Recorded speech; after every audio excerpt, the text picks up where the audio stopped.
Hola, ¿cómo están? Ok, ok,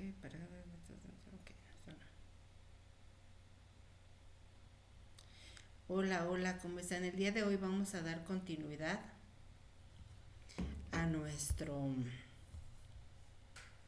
tema que hemos estado viendo del paciente con daño neurológico. Yo creo que el día de hoy, um, ok, para poder terminar ya el tema, ¿sale? Ya terminamos este tema del paciente con daño neurológico. Quizás ya la siguiente ya veríamos otro tipo de situaciones, ¿no? Para poder ir pues avanzando, ¿no? Con unos temas y que también ustedes tengan, digamos, hasta cierto punto, pues más información y para que la puedan llevar a la práctica con cada uno de sus pacientes. Y la vez pasada ya nos quedamos en esta parte de aquí, ya vimos un poquito de cuál es el contexto en el cual se desarrolla el paciente con daño neurológico, cuáles esas situaciones que de pronto lo llevan a esa desnutrición o también en algunas situaciones a la obesidad, qué condiciones vamos a valorar tanto en la parte de antropometría en ese tipo de paciente. De obesidad infantil, no, no tengo. ¿O sí? No, ese todavía no. Ese todavía no, Yadira, todavía no lo tenemos. Ahí Giselle, Julieta, gracias, gracias por tus regalitos, Giselle, Julieta. Y no, ya dirá, más adelante todavía apenas llevo tiempo, poco tiempo por aquí, entonces más adelante también tocaremos ese tema de obesidad infantil. Es muy interesante porque básicamente pues es mucho del entorno de... Yo he notado que más allá de la parte nutricional, que es muy importante aprender a comer bien, mucho de esos niños a esa edad pues de pronto los papás no tienen la suficiente información para poder enseñar a sus hijos a cómo alimentarse de forma correcta. Pues básicamente todos aprendemos de mamá y papá. Y si mamá y papá me enseñan a comer así, pues yo voy a aprender a hacerlo así. Pero si de pronto enseñamos a estos padres a cómo deben de balancear esa alimentación, creo que es un paso muy importante. Y al final del cabo, el niño es quien va a replicar los hábitos de los padres. Ese es algo que de pronto no nos hacemos tan conscientes, pero eso es lo que se va a replicar. Inconscientemente nosotros en la edad adulta somos igual que nuestros papás.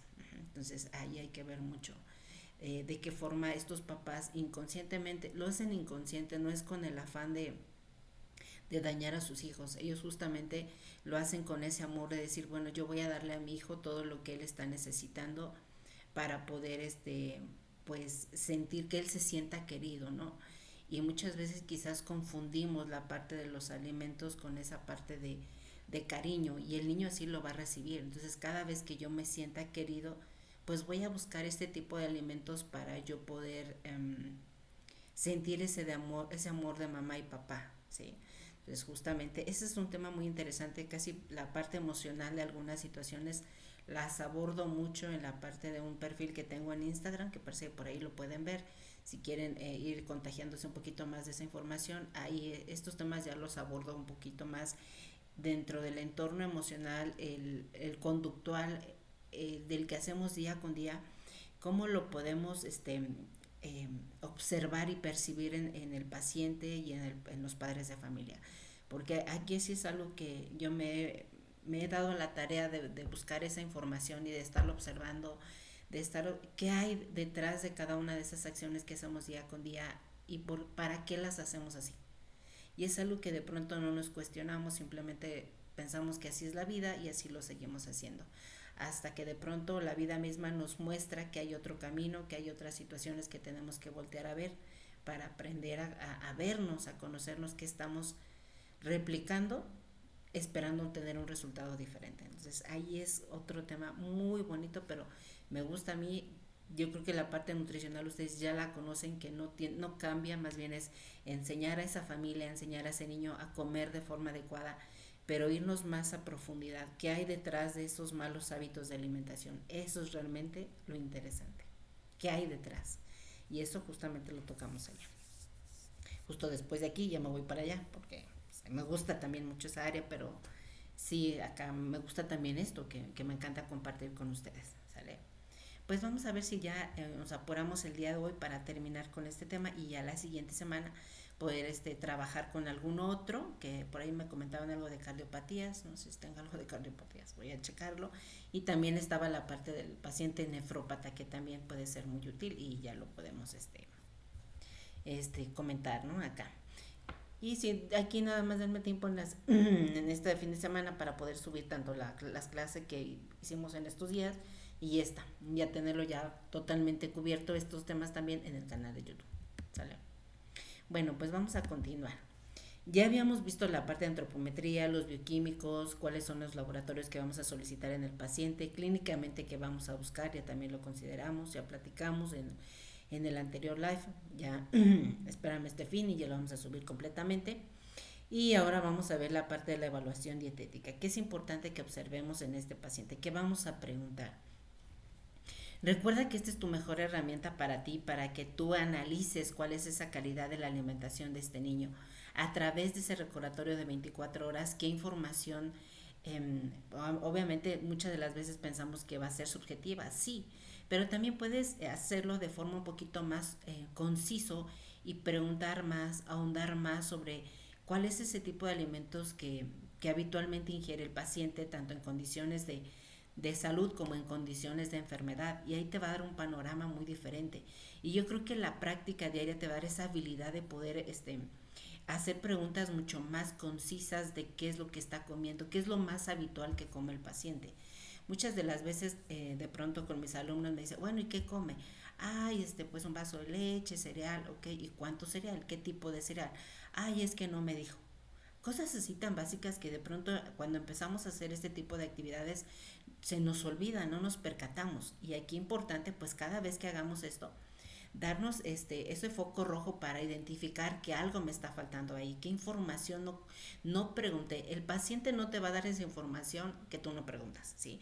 Porque de pronto si tú no la realizas, si tú no la haces, no haces esa pregunta, él no va a saber qué es lo que realmente a ti te interesa con respecto a la alimentación. Entonces, mientras más tú preguntes a este paciente, más información te va a dar. A mí me ha tocado en algún momento uno que sí se me enojó, una mamá que me dijo, pues guisado, ¿qué come? ¿Qué guisado come? Pues guisado, doctora. Y ahí sí también, pues de pronto va a haber señales que dicen, no me quiere decir nada, pero tampoco la voy a poder ayudar. O sea, si está con ese plan de molestia, de enojo por la vida, yo no lo voy a poder ayudar. O sea, y si no quiere, pues ¿qué hace ahí? ¿No? También poderlo observar y se le sabe que señora, pues veo que no hay disposición, si me permite, pues ahora sí que con toda mi amabilidad no puedo apoyarle más porque yo necesito esta información para saber qué es lo que está pasando con respecto a las actividades que hace día a día con respecto a la alimentación. No voy a poderlo saber.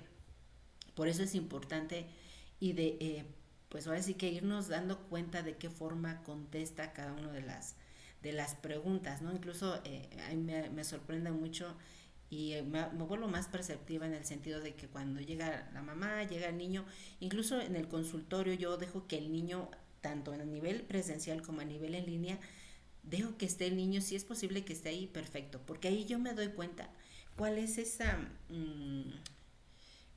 esa relación que hay en casa mamá e hijo, porque ahí nos damos cuenta de tantas cosas de quién realmente lleva la batuta en la casa y depende del niño que tengamos enfrente.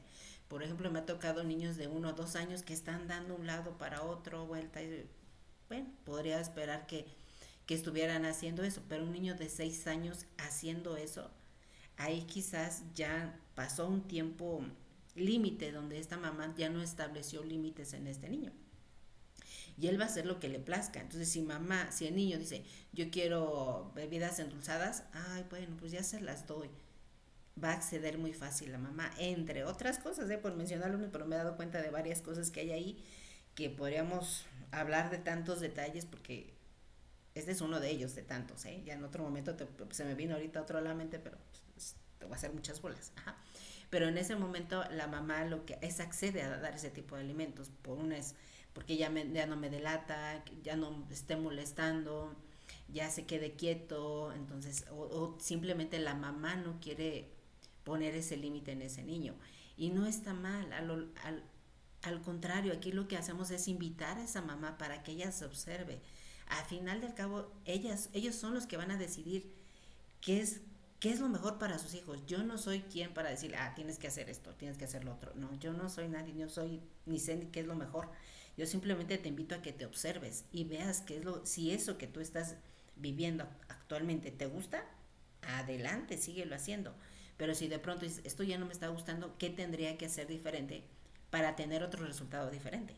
Porque si sigo haciendo lo mismo, esperando un resultado diferente, pues no va a funcionar, ¿sí?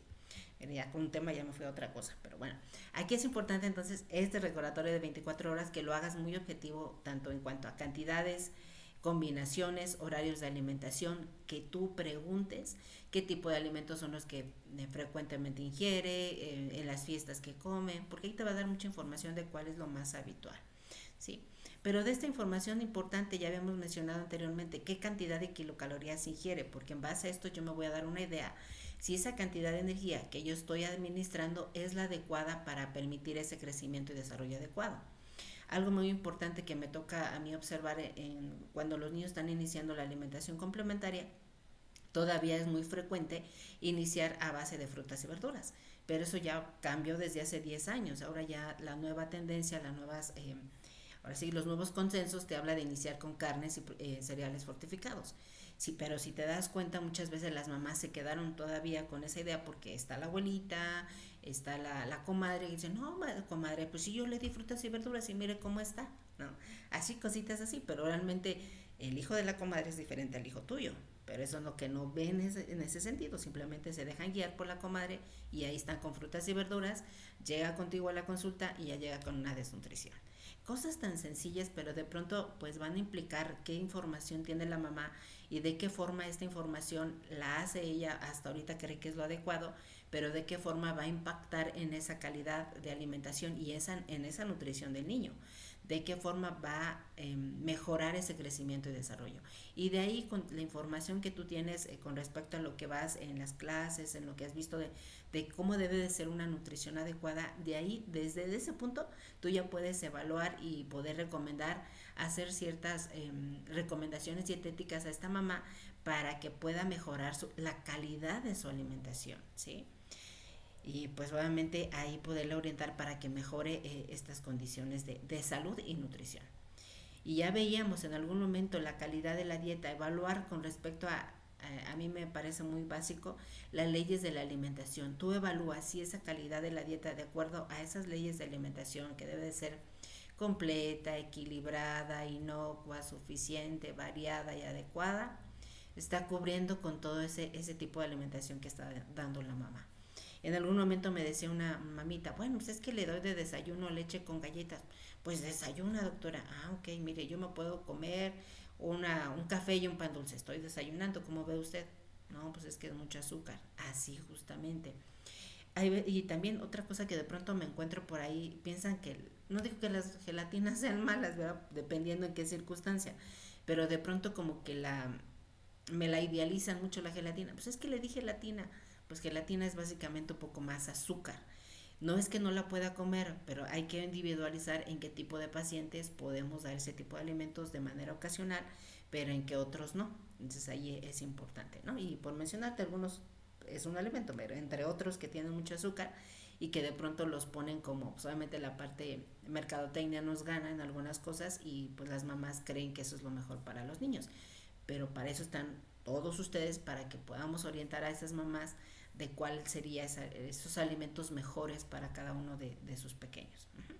También es importante identificar la consistencia de alimentos que tolera el paciente. Va a depender mucho, ya veíamos de ese daño neurológico, hay algunos que quizás por los 12, 13 años van a seguir manteniéndose con papillas, pero aún date cuenta que si yo manejo con papillas tendría que dar una papilla de una alta densidad energética dependiendo de la edad.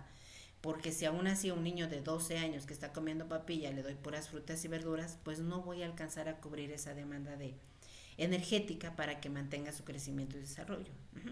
Quizás en este tipo de pacientes voy a necesitar el empleo de una nutrición polimérica artesanal, una dieta licuada, para poder aumentar ese aporte energético y mantener ese crecimiento y desarrollo. Pero ahí es donde tú vas a evaluar en qué tipo de circunstancias, ya de acuerdo a ese proceso de atención nutricia que evaluaste en este pequeño, vas a identificar cuánta cantidad de kilocalorías ingiere. Vamos a pensar, Si está necesitando 2000 kilocalorías y tú nada más necesita, ya sacaste su gasto energético total, las kilocalorías que requiere, y requiere 2000. Pero en el recordatorio de 24 horas te salieron 1000.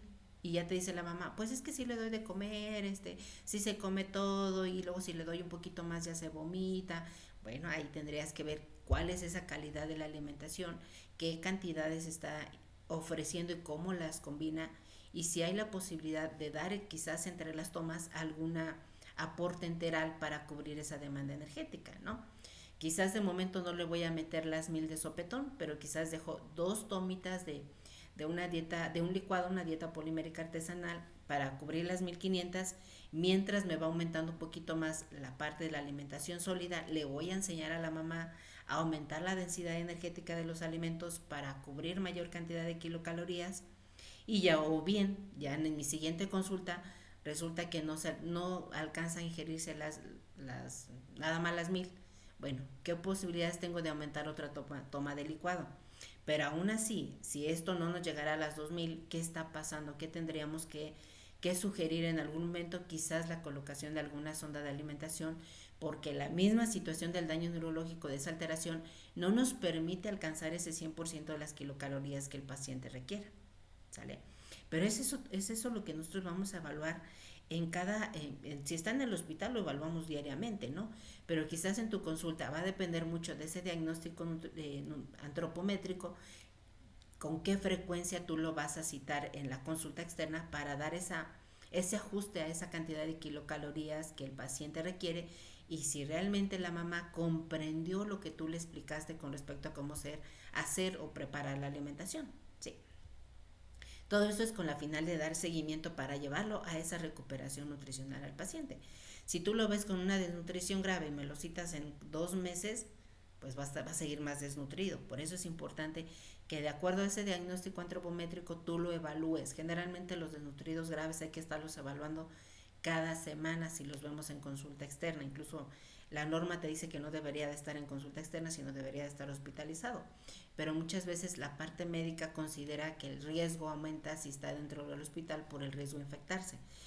Entonces ahí valoran si mejor le dan seguimiento, pues ahora sí que de manera ambulatoria con las guías o tu intervención, pero sí ya te estarlo citando de manera frecuente, o incluso se queda con una cita abierta para urgencias si requiere alguna nueva valoración. Pero de tu parte tendríamos que estarlo viendo por lo menos cada semana, o ver de qué forma podemos hacer esos ajustes o hacer esa intervención para el paciente, ¿sí? Y ya pues ya de ahí vas a poder tú ajustar de qué forma poder hacer esa intervención, ¿sale? Y ya dependiendo, ya si es moderado o leve, ya lo vemos al mes, cada mes. Bueno, ¿qué es importante también valorar en esta parte de la evaluación dietética? Ya veíamos qué cantidad va a ingerir de cada uno de los alimentos, la consistencia. Y si hay algún momento, ya veíamos, si no hay cierre adecuado de los labios, pues se va a derramar alimento. Es que menciona. Es las que te menciono. Hay un consenso de alimentación complementaria de México, que hicieron incluso a nivel Latinoamérica. Ahí no me acuerdo, del ASPIGAN, algo así, de la Sociedad Latinoamericana ay, no sé, ya se me olvidó. Pero busca consenso de alimentación complementaria. La última es de 2020, algo así, no me acuerdo. Es muy reciente y muy completa. Hay incluso hasta 2. Aquí que hicieron un consenso que se unió toda la parte de Latinoamérica y hicieron esos dos, esos 2 consensos de alimentación complementaria, y se me hacen muy, muy buenos, muy importantes de cómo realmente poder nosotros realizar nuestra intervención y realmente asegurar un buen aporte de macro y micronutrientes conforme el niño va progresando, las consistencias de acuerdo a la edad, o si vas a utilizar baby lead weaning, también lo puedes considerar. Está muy bueno esos 2 consensos. Por ahí están de forma gratuita, ahí búscalos por internet y te los nos vas a poder encontrar.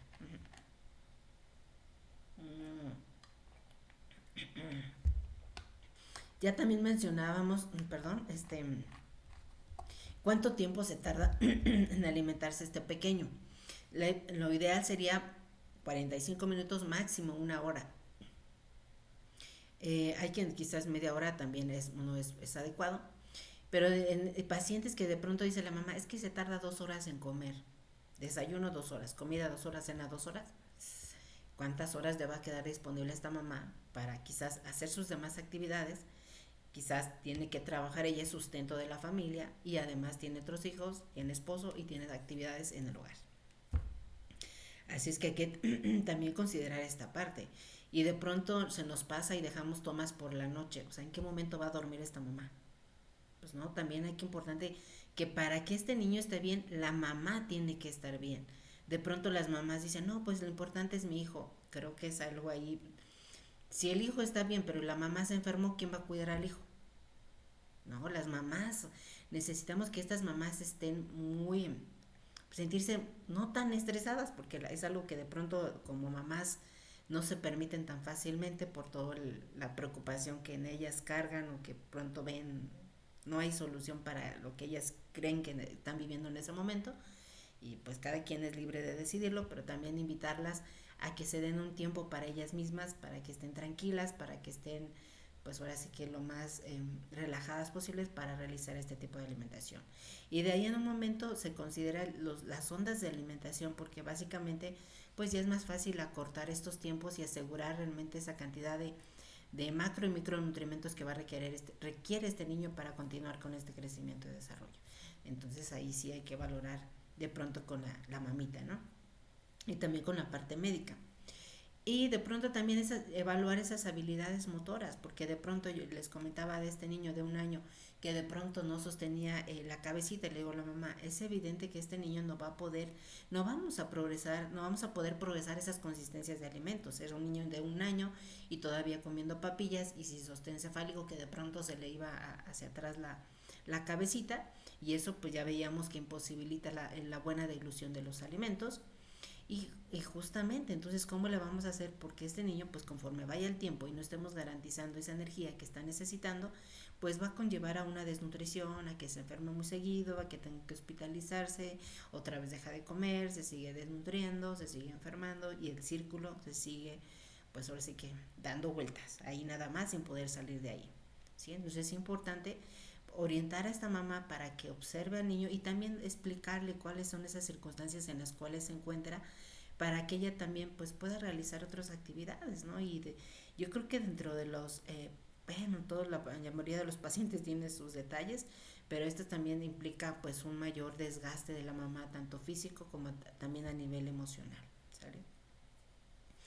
Y evidentemente enseñar a los padres a reconocer esas capacidades que pues ahora sí que tiene el niño tanto para poder alimentarse por sí mismo, pero también la parte de hambre y saciedad.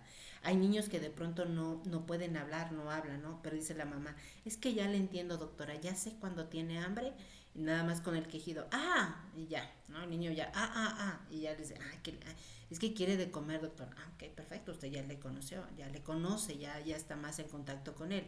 También sé cuando ya está incómodo, cuando ya le di demasiado, ya no quiere más de comer, ya también me lo dice. Y hay esos niños que de pronto, aunque no hablen, pero expresan mucho su rostro, de pronto sonríen a lo que él es, a lo que ahora sí que su rostro se los permite y están a gusto y también cuando están enojados te van a expresar eso, aunque no te lo digan con palabras, la forma del lenguaje no verbal, tú te vas a dar cuenta si está a gusto o está descontento, está incómodo, se siente mal, ya es algo que los papás también identifican muy fácilmente en el niño, principalmente la mamá que es la que se pasa la mayor tiempo con ellos y ya empieza a identificarlo. Y obviamente de nosotros también ya empezamos pues ahora sí que a poder pues tan solo podernos comunicarnos, saludarlos, porque no, también son personas quienes van a nuestra consulta para recibir esa asesoría nutricional, que quizás no son de forma consciente, pero sí están muy atentos a la información.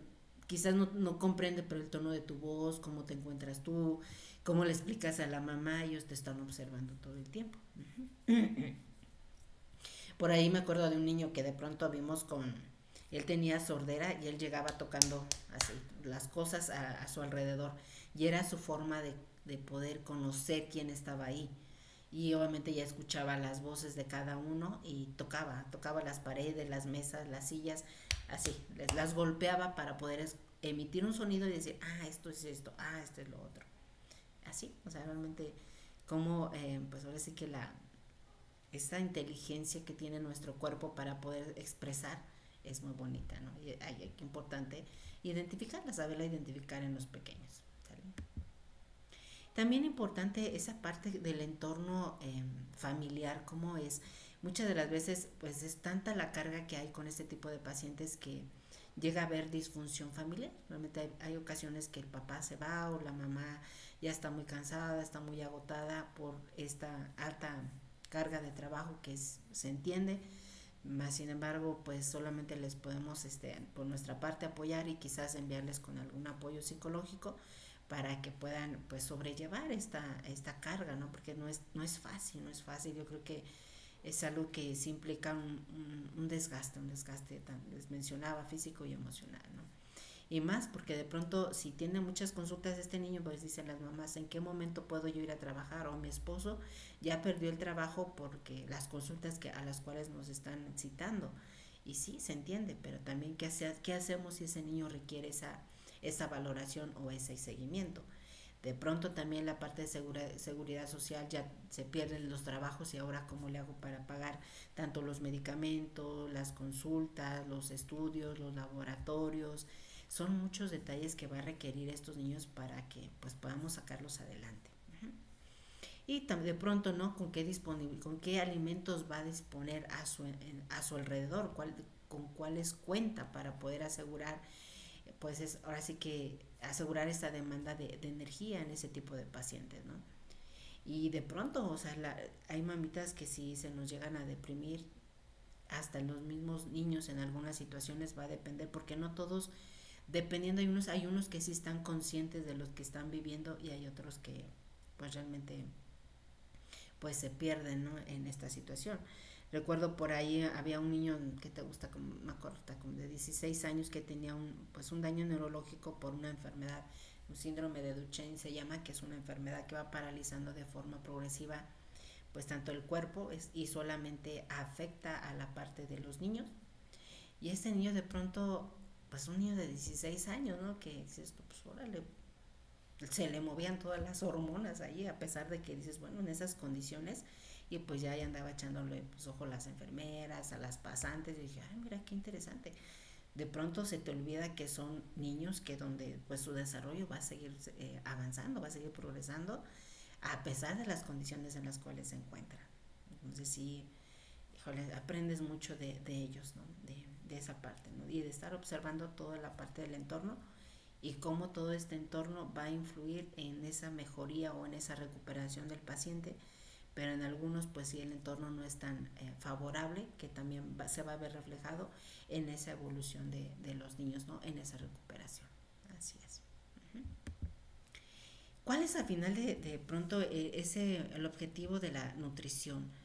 Yo creo que este punto de pronto nos llega a pasar, bueno, pero ¿qué le voy a hacer si este paciente tiene esto y esto y esto? Mira, yo creo que cada uno de ellos no te los vas a encontrar iguales, todos ellos son diferentes.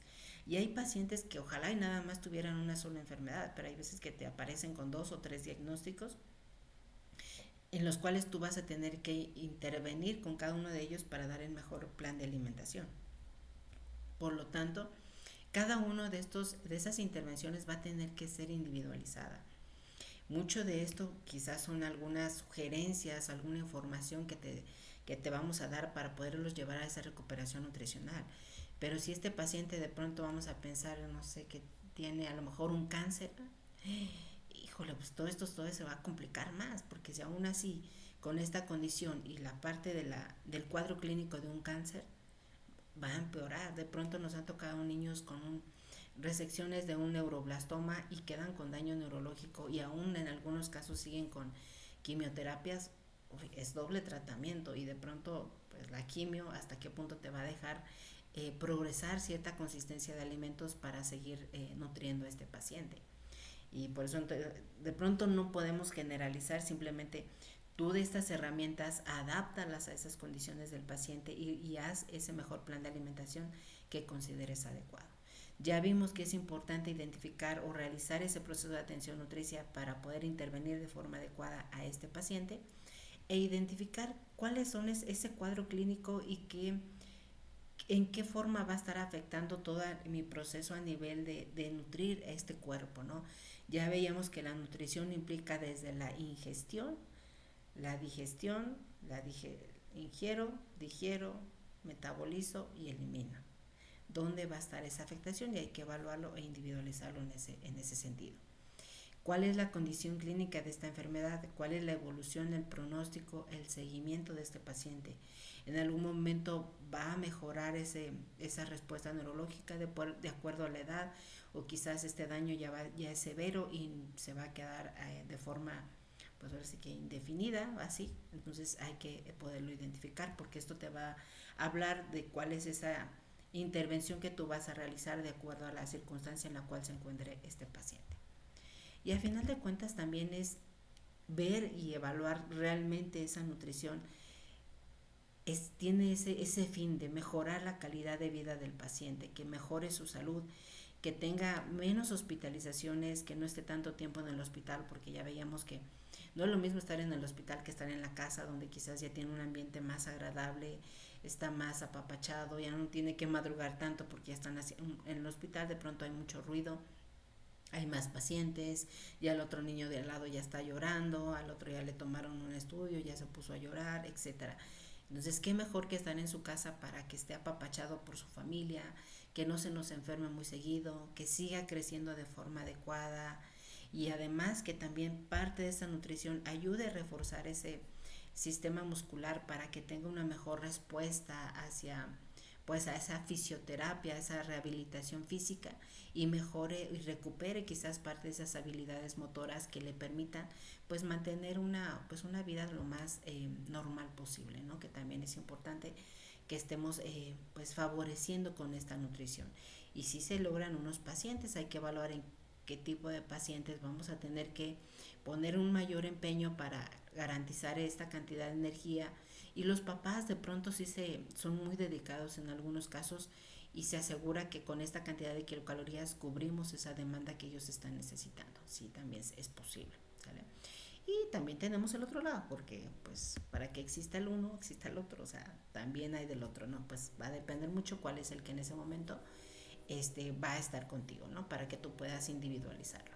Importante también porque van a estar más alertas, son más activos, ya pueden moverse mucho mejor. El niño que a lo mejor no podía sostener su cabeza ya con el que les mencionaba de hidrocefalia, que de pronto se le iba por el peso tan grande, pues ya de pronto ya ahora sí ya lo sostiene, ya funcionó mejor la válvula de derivación peritoneal, ya no está acumulando líquido, etcétera. Entonces todo esto se va a ver reflejado en esa condición clínica del paciente, ¿no? También en algunos casos, pues ya si hay situaciones de alguna cirugía, pues hay una mejor cicatrización, ya si estoy eliminando esos alimentos irritantes, pues es menos frecuente que el niño tenga reflujo. Y también si estoy indicando a la mamá la forma correcta de alimentar a este bebé, pues hay menos riesgo de que broncoaspire, ¿sí? Son detalles de pronto todo esto es importante estarlo vigilando en este tipo de pacientes, porque en ellos van a cursar con muchas afectaciones que ya vimos que tenemos que tomar en cuenta. Y ante todo, obsérvalo. ¿Qué ves en él diferente al niño que está corriendo allá afuera? Eso te va a ayudar muchísimo para saber e identificar y qué de pronto no estás tomando en cuenta en ese niño, ¿no? Que se te va de las manos, ¿no? ¿Qué tipo de pacientes tú vas a identificar que amerita que tú los evalúes, amerita que tú los intervengas para mejorar esa respuesta que tiene a la enfermedad, a mejorar su nutrición? Y de pronto, esta parte yo te invito, yo de inicio, no me hacían caso, o sea, de pronto yo empezaba, doctora, este niño no comió, ¿qué le parece si le hacemos un licuado? No. O ya bajó de peso, no. Y muchos no recibí al inicio, ¿no? Pero de pronto, ¿sabe qué, doctora? Ya hay una semana, ya nos bajó 1 kilo y apenas está comiendo el 50% de lo que requiere. Ya te volteaba a ver y dice, oh caray, ya me bajó 1 kilo y no está comiendo solamente el 50%. ¿Qué le parece? Tú ya lo habías evaluado, previamente, no sé si como me lo saco de la manga y ya lo voy a decir, no, tú previamente ya evaluaste esto. tú sabes que este paciente es el que va a requerir ese apoyo de alimentación para que lo lleves a esa recuperación nutricional. Pues, ¿qué le parece si le damos esta dieta licuada de 500 kilocalorías en 500 mililitros y la dividimos en 2 tomas? Entre el desayuno y la comida y quizás después de la cena. Bueno, a ver, dásela, a ver cómo le va. Y ya de pronto, cuando le dábamos el licuado, este niño pues ya empezaba a mejorar, ya tenía una mejor respuesta, ya estaba más activo, ya estaba más sonriente, quizás ya el medicamento ya empezaba a tener empezaba a funcionar mucho mejor, el niño ya mejoraba su respuesta inmunológica, ya tenía mejores defensas y ya empezaba ya a subir de peso, ya se empezaba a mover. Creo que sí, o sea, sí mejoró mucho su condición a partir de que tú aumentaste las kilocalorías en este paciente. Y eso se va a notar a no más allá de una semana. Si lo estamos haciendo bien, en una semana se tiene que ver esa mejoría. Si no se ve en una mejoría, no estamos haciendo nada. ¿Sale? Y justamente también vamos a identificar aquellos que ya vimos, que no de pronto tienen esa afectación para poderse alimentar de forma adecuada. Ya habíamos mencionado algunas situaciones en la parte motora, niños que no pueden abrir totalmente los puños de la mano, que de pronto ya está salivando, ya está tirando la saliva por los labios, que sí que no la digiere ni su propia saliva. Aquel niño que no puede, aún con 1 año de edad y sigue con papillas, ya no está normal. Ya al momento que tú realizaste esa intervención de antropometría, identificaste que ese peso para la talla es menor del 80% o un peso para la edad menor del 70%, que quizás ahí también nos faltó, ya amerita que tú lo estés interviniendo, porque si no este niño se va a desnutrir. Quizás de una desnutrición leve pasaría a una moderada y quizás hasta una severa. Entonces sí es importante que tú lo intervengas. Si no te hizo caso la primera vez el médico, tú insístele: doctora, este niño sigue sin comer, ya bajó de peso. Pero si de pronto la primera ya te diste por vencido y te fuiste porque no te hizo caso, no. Acuérdate que el novio la primera vez no le dijiste que sí. Te estuvo ahí diciendo y diciendo hasta, bueno, está bien, ya ahora sí vamos a salir, ¿no? Así también acá, ¿no? No es a la primera nos van a decir que no. Qué padre cuando ya alguien sí de pronto dice: ¿sabes qué? Necesito que me valores este paciente porque no me está subiendo de peso y se está desnutriendo. También existe. Pero hay otros casos que no va a ser así. ¿Y qué vas a hacer ahí? Pues esa es una sugerencia. De acuerdo al IMC puedes valorar si es menor al percentil 5, pues ya merita esa intervención.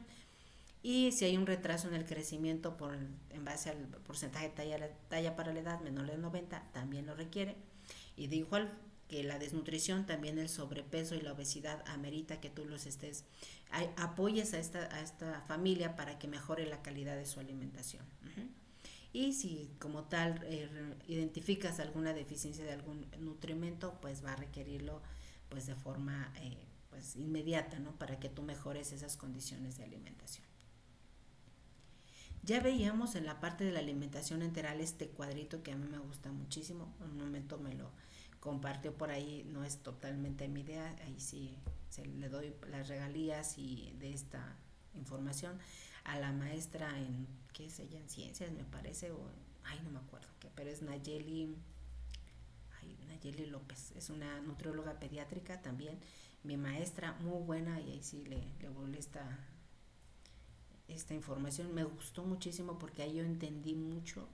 Cuando yo las conocí, yo dije: wow, yo en algún momento quiero ser como ellas saben muchísimo, llevan muchos años de experiencia en la parte de nutrición pediátrica y me gusta cómo aprendí a través de ellas y dije: wow, qué bonito a conocerlo y después llevarlo a la práctica y ya ver la mejoría en el paciente. Es como realmente te das cuenta del tesoro que tienes en las manos. Y justamente evaluamos si este tracto digestivo está funcional, pues utilizamos la vía enteral. ¿Es posible esa alimentación por vía oral? Sí, pues ya vimos en esa clase de nutrición enteral, en menores de 12 meses utilizamos fórmulas infantiles, mayores de 12 meses quizás ya alguna fórmula para adultos adecuada a esas condiciones del paciente, o incluso una dieta polimérica artesanal, ya la valoramos en ese momento.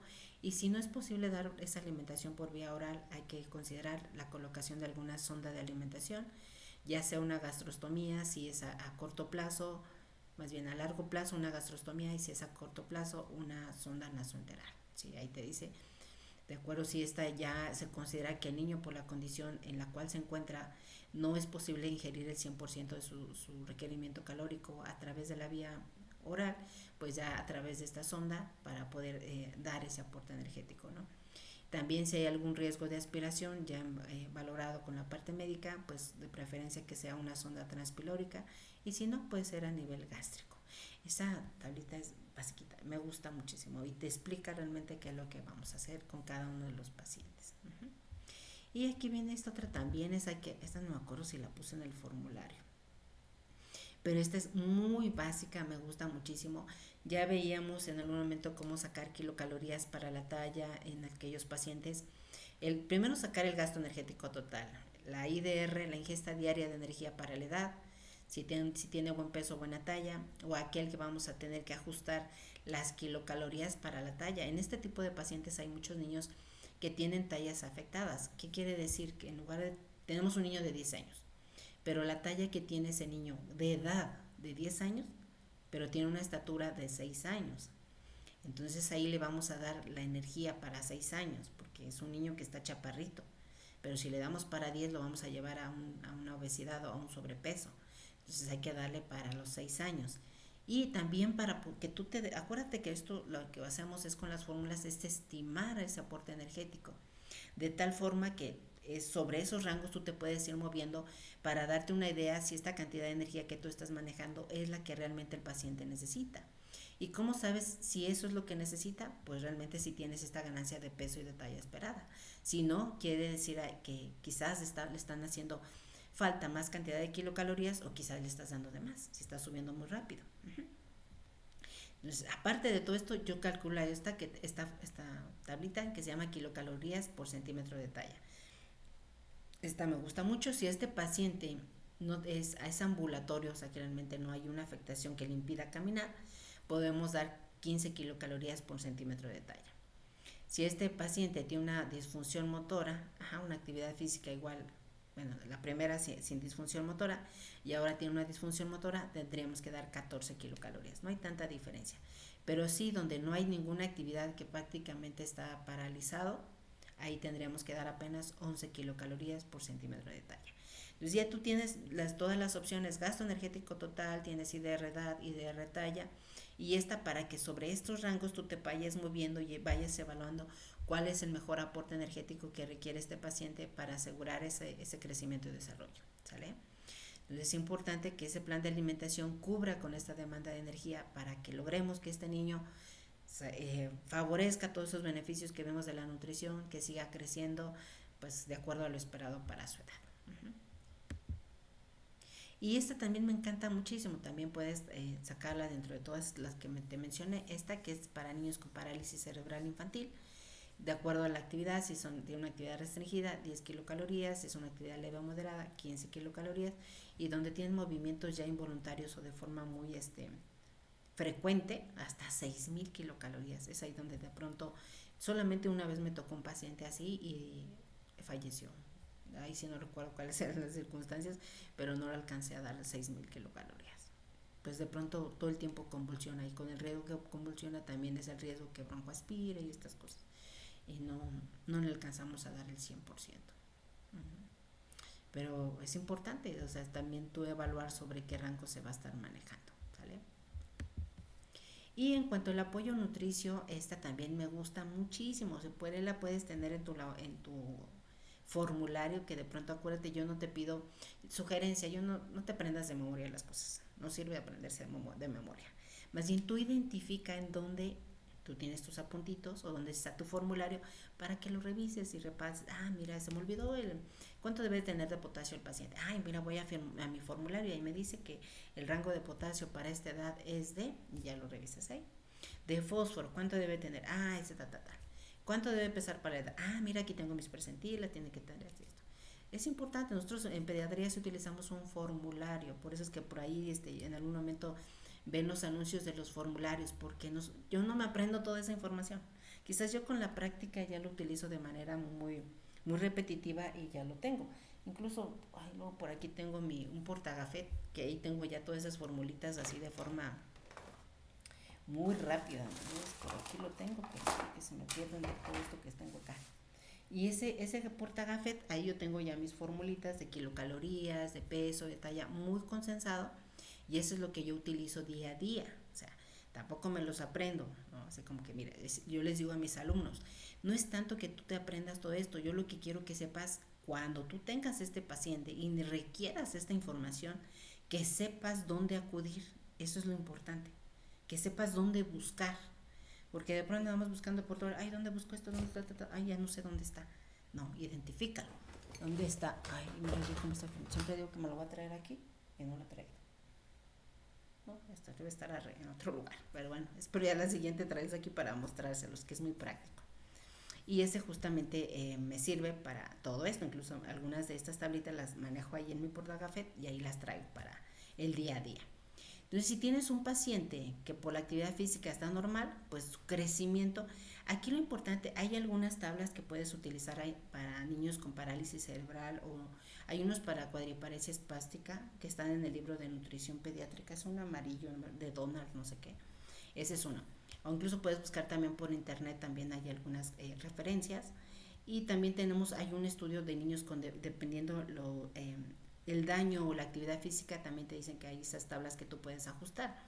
Pero en algún momento vamos a pensar, mira, es justamente el de la Academia de Hendrix Dugans, esa es la referencia. Ahí vienen unas tablas en ese libro y están padres, ¿no? Pero en dado caso que no pudieses tener acceso a alguna de ellas, puedes utilizar las normales, pero ahora considera que si este niño no tiene ninguna afectación a nivel físico, debe crecer por su percentil a 50, tanto por peso, edad, peso, talla, edad, ahí nos vamos a guiar. Debe tener su crecimiento normal, porque muchos de esos niños quizás que tienen epilepsia, pero esa epilepsia está controlada, no por lo tanto está afectando su desarrollo ni su crecimiento, no como tal amerita de que tenga que estar desnutrido, tiene que crecer normal. Pero hay pacientes que de pronto nos van a llegar en silla de ruedas. Esos son los que quizás podemos darle un chance de que vayan manteniendo su curva de crecimiento sobre la percentila 25. ¿Sí? Que se sigan manteniendo ahí, tú estás vigilando, ¿sale? Y yo creo que en ellos sí va a ser muy importante el peso para la talla, porque el peso para la talla, si tenemos un niño con una talla afectada, ya no el niño que les decía yo de 10 años, ya no lo voy a poder comparar ese peso para 10 años, sino que voy a tener que ajustar el peso para 6 años, no para 10, ¿sí? Por eso sacamos el peso para la talla. Por ahí chécale un video donde les explico cómo poder extrapolar o poder ajustar, evaluar ese peso para esa talla en los niños, porque no hay gráficas para niños después de los 5 años, me parece. Después de los 140 centímetros ya no hay esas referencias de peso para la talla, pero si yo te enseño en un video cómo poderlo hacer con las tablas normales de la OMS para que tú puedas estimar esa talla de acuerdo a esas percentilas. Ajá, ahí te dice cómo. Y si este niño está encamado, pues por lo menos que nos siga sobre la percentila 10, ¿sí? Le vamos a dar ese seguimiento que sea adecuado sobre mantenga su curva de crecimiento sobre esa percentila, ¿no? Y a excepción de niños menores de 3 años por edad cronológica, pues sí tendríamos que estarlos vigilando sobre por lo menos la talla edad sobre el percentil 25 o el 50% independientemente de la actividad física, ¿no? ¿Qué quiere decir? Más que nada por el pico de crecimiento. Ahí sí no, quizás por estas circunstancias no ameritaría tanto. Quizás ya después de este pico de crecimiento ya tendrías que darle ese seguimiento y más porque quizás, o sea, en ese primer año de vida debes aprovechar que es cuando más crece. Pero si de pronto en eso tú no aseguraste ese buen aporte energético para que creciera de forma adecuada, en la etapa posterior que es del preescolar ya difícilmente vas a poder recuperar esos centímetros que no recuperaste en esta edad. Es a lo que voy. Y obviamente en edades posteriores pues menos, porque ya viene esa meseta del crecimiento. Y quizás tendrías que evaluar en el otro punto en la etapa de la pubertad, pero vamos a ver qué tanto, pero ya pasaron mucho tiempo, ya pasó mucho tiempo, es a donde voy. Aquí el tiempo sí vale oro, porque si no aseguraste esa cantidad de kilocalorías, pues ya difícilmente lo vamos a poder recuperar. A eso me refiero. Y finalmente tenemos aquí ya un resumencito, me gusta mucho del apoyo, cómo lo vamos a hacer, el apoyo nutricional. Ya veíamos que Las proteínas del 7 al 16% del gasto energético total, ahí quizás se me fue una.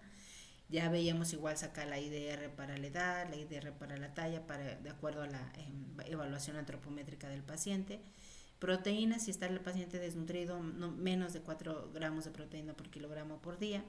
Y pues estar vigilando no exceder esta cantidad, pues corremos el riesgo de llevarlo a una azoemia. En cuanto al aporte de líquidos, ya veíamos Holiday Seeger, por ahí también tengo un video para que tú calcules el requerimiento hídrico de este paciente y asegurar, ya vimos los beneficios, que mejora la consistencia de evacuaciones, el niño pues realmente se encuentra mejor hidratado y pues se siente mucho mejor de salud, ¿no? Básicamente. Y no siempre vamos a poder ajustar una kilocaloría por mililitro, ahí vas a tener que individualizar cada uno de los casos. Es una sugerencia, pero no siempre se ajusta en todos los pacientes, ¿sale? Y también si consideras, por ejemplo, hay niños, depende del clima o de pronto no hay un buen cierre de labios y babean mucho, pues considere ese líquido extra para poder asegurar esa buena hidratación en el paciente. En cuanto a los hidratos de carbono, te da una sugerencia de 35 a 65, pero pues ahí vas a tener que ir ajustando la dieta. Yo te mencionaba ya en algún momento dietas menores de 1500 kilocalorías, tenemos 10 de proteínas, 30 de lípidos, 60 de hidratos de carbono. Dietas mayor de 1500 kilocalorías, tenemos 15 de proteínas, 30 de lípidos, 55% de hidratos de carbono. Esto con la finalidad de mantener una relación calórica proteica de 30 y 40 y que justamente con esta relación estos pacientes sigan creciendo de forma adecuada. ¿Sí? La fibra, 14 gramos por cada 1000 kilocalorías del paciente y los lípidos, y ahí te van de 30 a 55. Ahí vas a tener que estarle moviendo. Si, por ejemplo, puede ser que uno de estos pacientes te llegue a la terapia y está reteniendo CO2, pues ahí vas a considerar disminuir la cantidad de hidratos de carbono y aumentar la cantidad de lípidos. Pero ya salió del hospital, pues ya otra vez lo vuelves a ajustar a lo normal, o sea, no es como te vas a ir todo el tiempo ahí, o va a depender también mucho de las secuelas en las cuales se encuentra. ¿Sale? No siempre, es sugerencias y vas a individualizar en qué momento vas a poder implementar cada uno de estos casos. Con respecto a las vitaminas y minerales, pues va a depender mucho en casos de desnutrición, del tipo de medicamento que tengan indicado, y si de pronto su única fuente de alimentación es la dieta polimérica artesanal, pues sí va a requerir este aporte de vitaminas, porque siempre utilizamos los mismos alimentos y vamos a requerirlo para dar ese apoyo de forma adecuada, ¿no? Y también cuando esta ingesta de alimentos es mínima, y más porque el paciente quizás no ingiere de forma adecuada, o tú evaluaste ya esa calidad de alimentación y no tiene una variedad suficiente y aparte tiene una desnutrición grave, pues ahí vamos a requerir el apoyo de estas vitaminas para poder asegurar que esta energía que yo estoy implementando realmente se vea reflejada en esa recuperación nutricional, ¿sí? Se tiene que notar, si no, pues no hay forma, ¿no? Dice María de los Ángeles, o no lo tolera o está empezando con el reinicio. Sí, también, así es, va iniciando y vas a ir progresando. Entonces ahí tú ya lo vas a individualizar. Yo aquí, por eso te digo, no te puedes, ¿y qué le hago? Pues primero, para que tú le hago, si tú me preguntas qué le vas a hacer, pero yo primero te pregunta, te regresaría esa pregunta, dime, ¿ya realizaste el proceso de atención nutricia? Y en base a ese proceso de atención nutricia, pues ya poderlo hacer. Aquí en algún momento, si alguien de aquí se anima y quiere presentar un caso clínico, aquí lo platicamos y de pronto digo, bueno, yo tengo este paciente y ya quieras pues recibir esa retroalimentación de qué hacer, pues ya lo podemos hacer acá en vivo y platicamos y todos aprendemos. Si alguien en un momento se anima, ya me manda mensajito y ya nos ponemos de acuerdo para poder darte algunas sugerencias de qué hacer con ese tipo de pacientes. Ya ustedes consideran. ¿Sale? Y, mira, estamos ya casi en tiempo, pero prácticamente ya terminamos. Es importante ya seleccionar el tipo de la fórmula de acuerdo a la edad, o sea, en ese proceso de atención nutricia ya evaluaste la edad, el estado de nutrición, ya vimos de acuerdo a la enfermedad, cuál es esa afectación de la enfermedad, cuál es la condición clínica, cómo se encuentra afectada la digestión o la absorción o el metabolismo, la excreción de esos nutrimentos, para nosotros poder adecuar esa alimentación de acuerdo a esas características. También qué tipo de sonda tengo para poder yo administrarla. Es una sonda orogástrica, una nasogástrica, una sonda de gastrostomía, yeyonostomía, para poder alimentar al paciente, porque en base a eso voy a tener que adecuar cuál es la mejor alimentación de acuerdo a estas características de esa sonda de alimentación. Recuerda que también tiene que ver mucho el calibre para que no se nos tape la sonda y cuál es la combinación que ya vimos en algún momento cuando vimos ese live de Enteral, cómo hacer esta dieta polimérica y revisar. La selección de la fórmula también, evaluar si hay alguna intolerancia alimentaria, alguna alergia, hay que adecuar los alimentos, alguna restricción de líquidos, de algún nutrimento en específico de acuerdo a la condición clínica, sacar las kilocalorías, nutrimentos. Al final de cuentas, todo esto tú lo vas a tomar en cuenta al momento que realizas tu proceso de atención nutricia. Vas a tener que evaluar cuál es esa disponibilidad de alimentos que tiene, que ya vimos en ese momento, para poder ajustar esa cantidad de kilocalorías que este paciente está necesitando. ¿Sale? Y justamente ya sea que la alimentación sea a través de algún sucedáneo, de leche materna, o quizás la mamá en el momento se extrae la leche, se puede pasar a través de la sonda, o bien a través de una dieta polimérica comercial o un licuado artesanal. Ya vimos cuáles son las ventajas y desventajas de cada una de ellas en esa plática de alimentación enteral y ya ahí lo puedes revisar. Evaluar si esta alimentación enteral también ya lo vimos, de acuerdo si hay vómito, estreñimiento, náuseas, distensión abdominal, la consistencia de las evacuaciones, si estas presentan azúcares reductores o no, pues hay que realizar los laboratorios adecuados para poderlo identificar.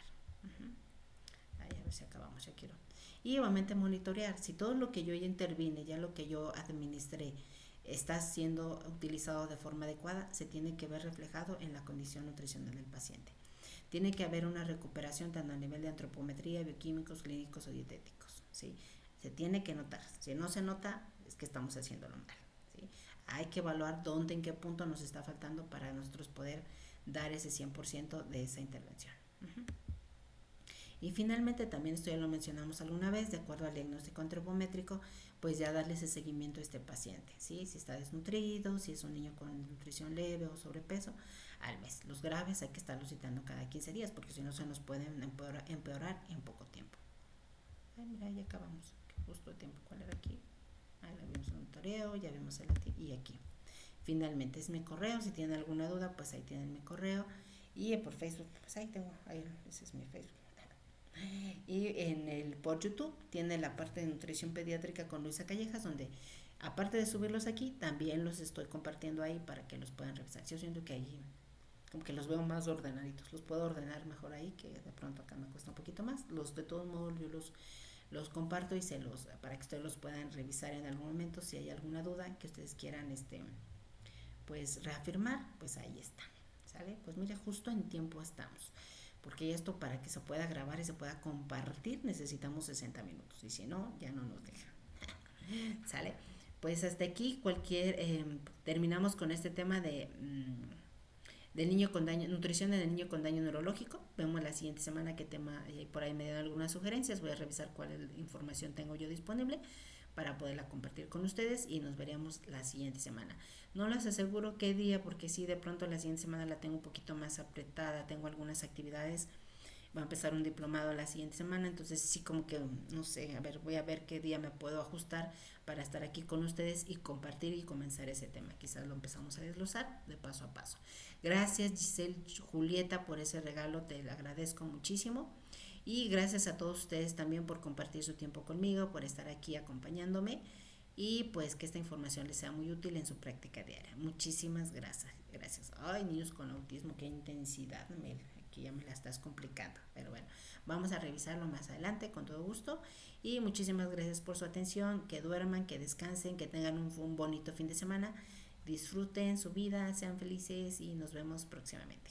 Gracias, bye bye, adiós, bye bye, gracias Mel y gracias María de los Ángeles, a todos también, gracias por estar aquí, buenas noches, bye bye.